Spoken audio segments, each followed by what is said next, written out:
Amis sportifs, bienvenue dans cette nouvelle tranche que vous aurez désormais l'habitude de suivre tout au long du championnat d'Afrique de Nations qui va se disputer au Cameroun. Dans quelques jours, la compétition va commencer sur toutes les plateformes numériques de votre site actualité.cd. Donc, vous l'avez compris. C'est donc, quelque sorte, on va dire, le débrief CHAN, championnat d'Afrique de Nations, que vous aurez à suivre, en tout cas, sur les plateformes numériques d'actualité.cd. Et puis, avec les spécialistes de la maison. Et pourquoi pas, si nous aurons le temps, avec les autres confrères qui viendront sur ce plateau pour parler avec nous de ce championnat d'Afrique des Nations, la 6e édition auquel les Léopards de la République démocratique du Congo vont prendre part déjà à partir de ce dimanche 17 janvier face au Diable Rouge du Congo à Brazzaville. Pour ce premier numéro, je ne serai pas seul sur ce plateau. Je suis avec Fonseca Massianga, membre de la rédaction d'actualité.cd à qui j'ai dit bonjour. Bonjour Michel Tobo. Voilà, donc on va commencer directement la toute première question à Fonseca. Jean-Florent Ibenge est de retour dans cette sélection, à la tête de cette sélection, après, on va dire, 4 ans, après l'avoir quitté en 2016, après avoir remporté justement le championnat d'Afrique, la 4e édition, c'était au Rwanda. Je ne sais pas, son arrivée, son retour, comment vous-même personnellement vous l'avez aperçu? Est-ce que vous vous attendez à ce que la FECOFA, on va dire, fasse volte-face et qu'il puisse revenir? En fait, c'était une surprise pour tout le monde. Personne n'attendait que Miayo et plutôt Jean-Florent Ibenge soit là. Après déjà la nomination de Pamphile Miayo, mais la FECOFA n'avait pas d'autre choix de chercher un autre entraîneur, parce que nous le savons que Pamphile Miayo n'était pas disponible au pays et qu'il est encouré. Il fallait préparer cette équipe, d'abord sélectionner les joueurs, préparer cette équipe. Et par ce temps-là qui courait, et la FECOFA a dû, quelque sorte, on peut dire, supplier Florent Ibenge pour accepter cette charge. On le sait, il a quitté cette équipe avec un grand honneur en remportant les CHAN 2016 lors de la prise de fonctions au Rwanda, vous l'avez rappelé ici. Donc c'est vraiment une surprise pour tout le monde, mais les choix providentiel, comme on peut le dire, devait être que Jean-Florent Ibenge qui était mieux placé. Voilà, c'était une surprise, comme l'a dit Fonseca Massianga. C'est vrai, le public ne s'attendait véritablement pas à ce que Jean-Florent Ibenge puisse revenir à la tête de cette sélection, mais le choix porté sur lui a été, on va dire, judicieux parce que nous avons tâté également, on va dire, le terrain par rapport à ses retours. Il y a eu moins, on va dire, de mauvais commentaires par rapport à son retour, eu égard, bien entendu, on va dire, à son expérience et le fait qu'il a déjà remporté également ce tournoi et, on va dire, son expérience par rapport au Léopard 1, donc les Léopards A qui ont remporté, pas qui ont remporté, mais qui ont fini quand même 3e lors de la Coupe d'Afrique 2015 en Guinée équatoriale. Ça disait déjà, on va dire, de la grande expérience que les sélectionneurs nationaux pouvaient avoir, en tout cas pour conduire, on va dire, cette sélection. On va enchaîner directement pour la préparation.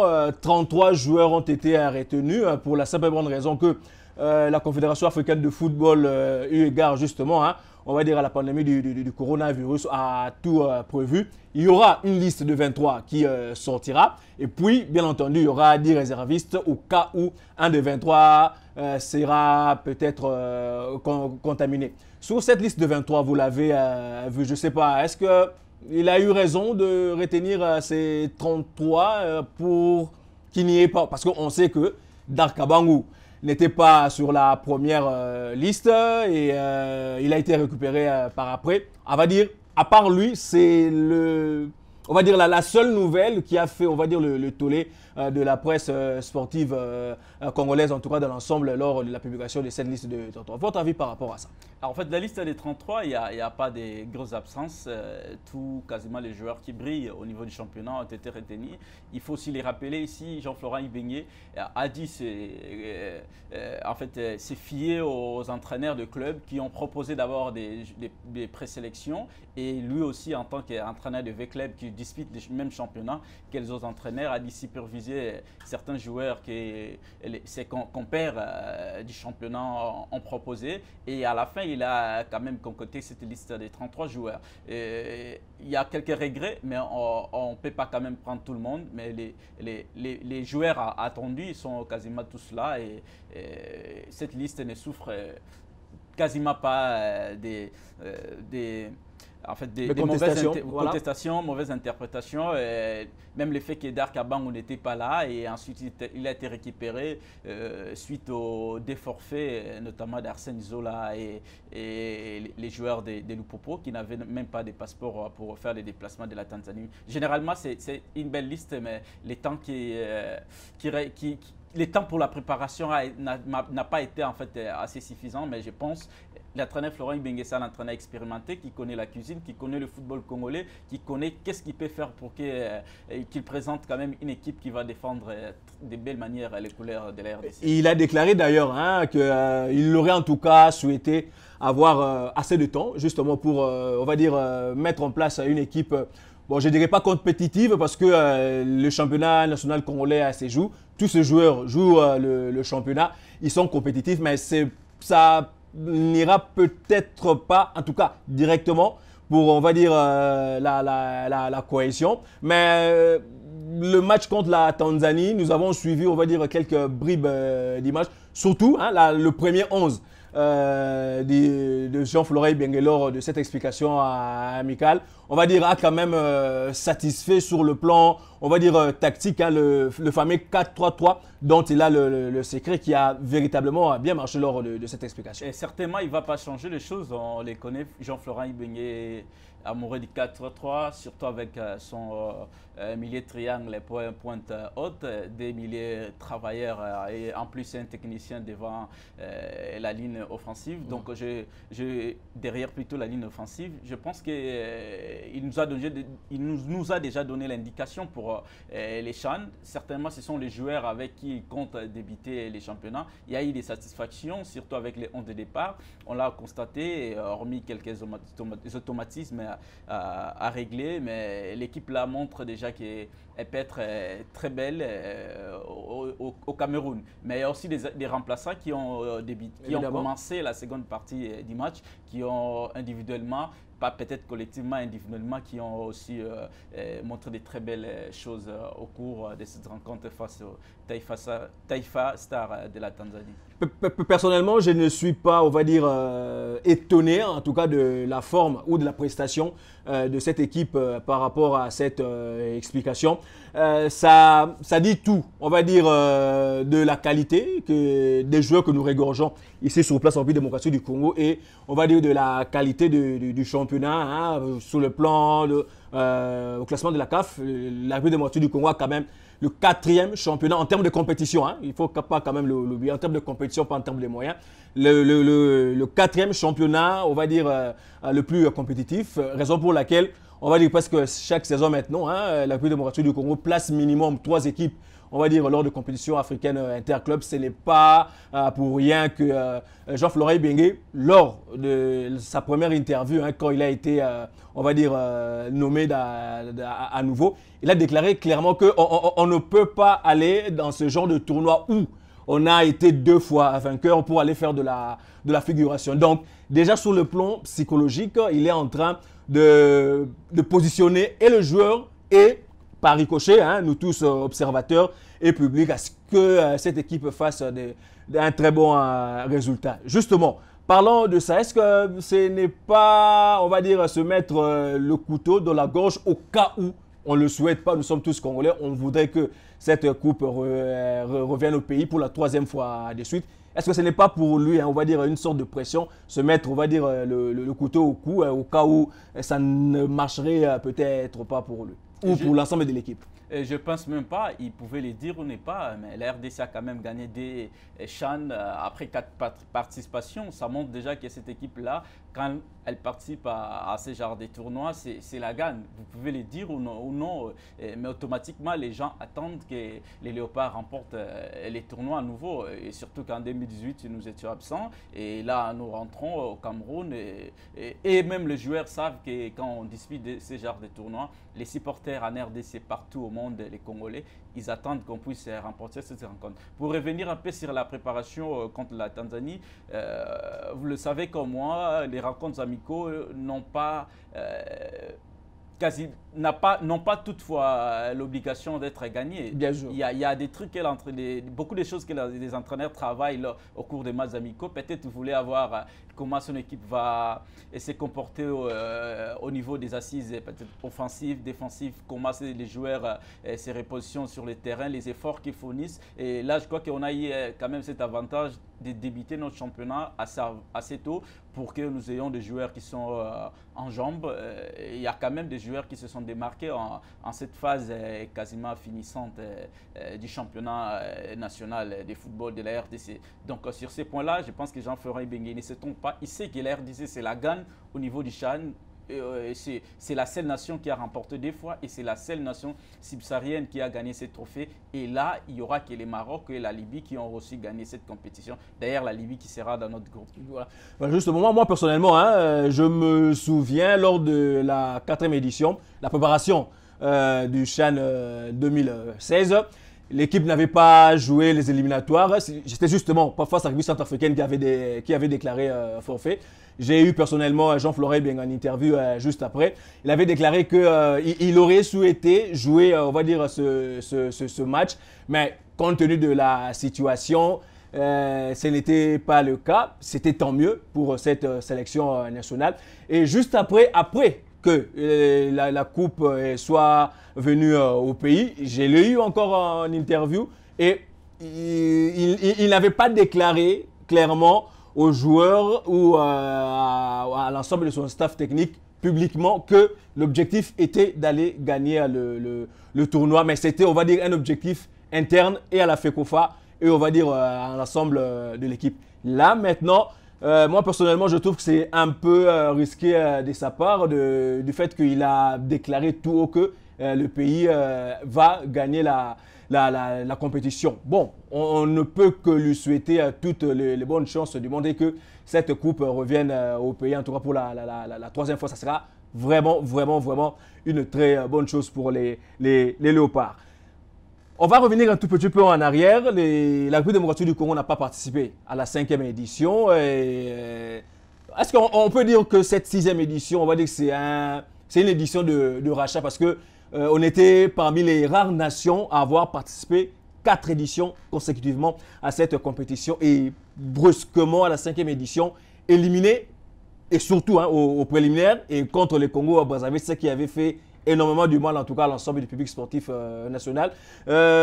Maintenant, dans l'ensemble, on peut considérer que ce tournoi, c'est un tournoi de rachat, en tout cas pour les Léopards, justement, au vu, on va dire, de la stature et du renom que la République démocratique du Congo a au niveau de ce tournoi. Je crois que les nations qui ont participé à ces tournois plusieurs fois et sont à compter au bout des doigts. Je cite notamment l'Ouganda aussi qui a participé à 5 fois et la RDC, ça sera la 5e participation. Donc on a raté les CHAN 2018 au Maroc après l'élimination contre nos voisins du Congo qu'on va d'ailleurs affronter en ouverture de ce tournoi. Et il faut se racheter. Se racheter pour nous, ça sera premièrement d'abord contre les Congos d'en face et ensuite faire bonne figure dans cette compétition. Je ne vois pas la RDC disputer les CHAN. Vous l'avez rappelé, c'est 4e championnat les plus compétitifs au niveau africain. Nos clubs sont un peu permanents et réguliers plutôt au niveau des interclubs. Nous avons déjà Mazembe avec clubs qui vont jouer la phase des groupes de Champions League et nous sommes comptés parmi les favoris, les grandes nations de ce tournoi et on doit se mettre dans cette posture-là d'aller chercher la gagne. Si on est éliminé ou on ne gagne pas, ça ne sera pas une fatalité, mais on doit aller avec cette ambition d'aller se racheter et faire oublier la non-qualification au Maroc en 2018. Voilà, on va, en tout cas pour, on va dire, on est en train de chuter déjà, faire une petite et première analyse parce que au fil des matchs ou au fil de la compétition, nous aurons certainement à revenir là-dessus. On va revenir sur la petite analyse des adversaires, des futurs adversaires en tout cas, de la République démocratique du Congo. On commence directement par le Congo à Brazzaville. On a joué avec eux ici lors du Tifoko. Jean-Florent Ibenge dit clairement que cette équipe était, en tout cas, c'est parmi les équipes, on va dire, les plus homogènes parce qu'ils se connaissent très bien, ils se préparent depuis très longtemps. Ils ont été dernièrement même lors de leur préparation au Rwanda, ils ont gagné leur seul match amical qu'ils avaient disputé. Donc, ça peut rester une équipe auquel on doit faire confiance et de surcroît qui avait éliminé justement les Léopards lors de la précédente édition. Est-ce que cette équipe peut à nouveau, on va dire, poser des problèmes à la sélection nationale de la République démocratique du Congo lors de ce tournoi? Vous l'avez rappelé, ils ont assez eu beaucoup de temps pour la préparation. Ils n'auraient pas les championnats. Les sélectionneurs ont commencé à préparer son équipe très tôt.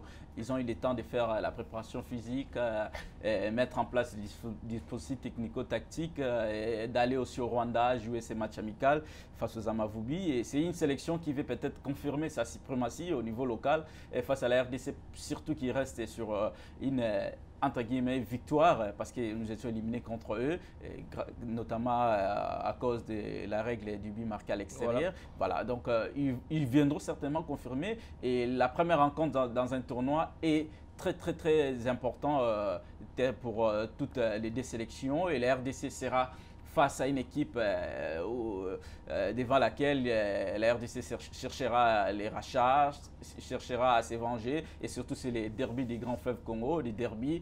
On le dit souvent dans notre jargon, on ne joue pas les derbys, il faut gagner ces derbys. Et Jean-Florent Ibenge est conscient, c'est son tout premier match officiel après son retour. Et il y a plusieurs enjeux autour de cette rencontre. Et par la suite, nous savons les équipes qui sont dans ces groupes. Et l'importance de gagner cette première rencontre sera très enjeu pour ces deux équipes. Mais je crois que ça ne sera pas facile de malmener cette équipe congolaise. Et on le verra sur le terrain au Cameroun. Ça sera une rencontre très disputée plutôt. Il n'y a pas de grands favoris, même si la RDC, au vu de ses parcours au CHAN, est classé un peu favori, mais je pense que ça sera une rencontre très disputée entre les deux voisins. J'ai vu cette équipe des Diables Rouges du Congo-Brazzaville ici lors du tournoi Tifoko. Ça m'a quand même assez, bon, je ne dirais pas surpris parce que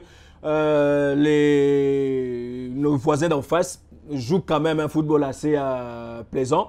Et cette équipe sera, on va dire, majoritairement composée de joueurs de la formation de l'AS Otoo qui, entre guillemets, a remplacé les Léopards de Lozi. Donc, on va dire que ce sont des équipes à un certain moment qui occupent, on va dire, la grande place au niveau africain. Les Léopards de Lozi, c'était il y a quelques 5-6 ans, qui occupaient énormément de l'espace pour les compétitions africaines interclubs. Là maintenant, c'est plus Léopard de Dolezi, c'est maintenant l'AS. Ils ont même gagné la Coupe de la Confédération. Justement, voilà, Coupe de la Confédération. Et puis justement, cette équipe d'Otoo qui maintenant fait face de figure de proue, en tout cas au niveau des clubs congolais. Donc ça prouve à suffisance que ça sera quand même une bonne sélection à prendre vraiment au sérieux, en tout cas, lors de cette première journée, tout en sachant que les premières rencontres sont, en tout cas pour les compétitions, sont difficilement abordables, mais dont la défaite est presque interdite parce que ça peut jouer contre vous lors des rencontres, des futures rencontres. Deuxième adversaire, on va dire la Libye. La Libye, c'est quand même assez étonnant. Elle n'est pas très présente lors des grandes CAN, mais souvent présente lors des championnats d'Afrique des Nations. Ça dit tout, on va dire, de la régularité, on va dire des clubs libyens sur le plan des équipes, on va dire des clubs donc, qui évoluent au niveau des compétitions africaines interclubs. Le paradoxe est quand même assez étonnant, quand même, vous ne trouvez pas? Je crois que la manche commence à être assez haute pour la Libye, pour la CAN. Et pour les CHAN, la nation a compris qu'il fallait peut-être se miser sur cette compétition. Ils ont gagné en 2014 en Afrique du Sud contre toute attente. Voilà. Tout le monde n'attendait pas la Libye à ce niveau de la compétition. Ils ont ramené les trophées là, ils reviennent. Il faut les signaler qu'ils ont été éliminés face aux Tunisiens et que les Tunisiens avaient désisté quand la CAF a dit que les CHAN devaient se jouer au mois d'avril 2020. Et la Tunisie avait jugé bon de ne pas faire arrêter son championnat et de continuer son championnat. Donc la Libye a bénéficié de cela. Il vient des équipes comme ça qui viennent qui viennent peut-être par la petite porte au championnat, ils viennent avec des ambitions très hautes. Je pense que la Libye sera aussi un morceau. Pour nous, ça sera, je crois, la deuxième fois. Lors de l'édition 2019, on les avait battus en ouverture, je crois, 2-0. Et là, on va encore se rencontrer dans notre groupe. Et ça sera le choc entre des vainqueurs de ces tournois et notre match, une autre rencontre qui sera plutôt très disputée entre les deux nations, et on s'entend avec beaucoup de choses. D'où l'importance, je dis ici, de ne pas perdre les grands derbys du fleuve Congo et pour mieux aborder cette rencontre face aux Libyens. En tout cas, c'est l'une de rares sélections, on va dire, qui est quand même, on va dire, assez régulière lors de cette compétition, qui a montré quand même de quoi elle était capable. Les gens vont peut-être s'étonner. En Libye, il y a, bon, je dirais entre guillemets, la guerre, mais le championnat libyen se joue en Tunisie. C'est quand même la précision qu'il fallait apporter. Donc, les championnats libyens se jouent normalement, mais ça a été tout simplement délocalisé au niveau de la Tunisie. Le dernier adversaire, c'est le Niger, qu'on a vu ici également à Kinshasa lors du tournoi du Tifoko. Une bonne sélection quand même. On va dire, bien que, on va dire, elle n'est pas favorite, bien entendu, mais ce sont ces genres de sélections qu'il faut craindre le plus parce qu'elles n'ont rien à perdre au fait. Mais on sait que quand on n'a rien à perdre dans un tournoi, on vient avec énormément d'envie et c'est toujours dangereux pour les favoris. Un outsider qui vient avec des ambitions dans un groupe, il sait qu'il n'est pas favori, il va jouer sa carte, il va jouer à la chrono certainement, et contre nous ça sera un dernier match, qu'ils soient dans une position où ils peuvent se qualifier ou qu'ils soient éliminés. Je crois que les Nigériens, ils viendront avec des ambitions de se faire valoir. Donc depuis quelques années, ils ont quand même deux clubs qui se montrent très impressionnant au niveau des interclubs, même si ça ne va pas très loin. Il y a Sonidep, il y a Nadibou au niveau continental. Il y a quand même un très bon effectif des locaux au niveau du Niger. Depuis un certain moment, ils essaient en fait de se montrer au niveau d'abord de la région de l'Ouest et puis au niveau africain. Des matchs très compliqués face à un outsider. On reste favori aussi contre les Niger, mais des matchs à aborder sur terrain. Le football aujourd'hui africain est en train d'évoluer. Je pourrais même parler de l'immigration. Il y a des nations comme Madagascar qui sortent de nulle part ailleurs, qui viennent un peu brouiller les pistes de la compétition. Madagascar d'ailleurs qui nous a éliminés à la dernière CAN. Donc une rencontre très sérieuse aussi à aborder face au MENA du Niger. Voilà, tout a été dit. Il n'y a pas tout, bien sûr, parce que nous aurons à dire encore davantage lors des prochaines éditions, en tout cas de cette tranche sportive sur les plateformes de votre site actualité.cd. Fossé Massanga, je te dis merci. On se retrouvera certainement la prochaine fois pour la prochaine édition. Quant à nous, nous vous disons très sincèrement merci d'avoir suivi en tout cas ce premier numéro de cette tranche que vous aurez en tout cas l'habitude de suivre tout au long de cette 6e édition du championnat d'Afrique de Nations à Cameroun 2020 sur les plateformes numériques bien entendu d'actualité.cd. On vous dit merci et on prend rendez-vous avec nous en tout cas pour la prochaine fois. Merci à vous et restez branchés surtout sur votre site que vous aimez énormément actualité.cd. Au revoir. Hey!